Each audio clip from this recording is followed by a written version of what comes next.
आता तुम्हाला आम्ही कपड्यावरून बोललो तर तुम्हाला राग येतो, तुम्हाला केसावरून बोललं तर राग येतो. तुम्हाला सध्या 50% जागा असल्यामुळे तुम्ही काहीही करू शकता. आपण जर म्हणलं महिलांनी कपडे चांगले घालावा तर लोक म्हणतात महाराज लोक महिलांना बोलायच्या. आपण जर म्हणलं पोरीनी पोरांचे कपडे घालू नये तर माणसं म्हणतात लोकशाही आहे.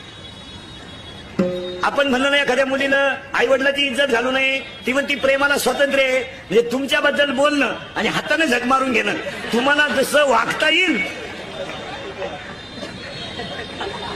तसं वागा.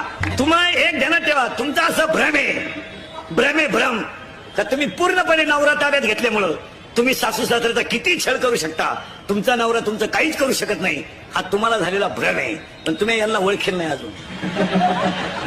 ही फक्त गप बसतात. आणि तुला सून आली ना सून, आणि सून जेव्हा तुझ्यावर धावती ना एकटा हसतो.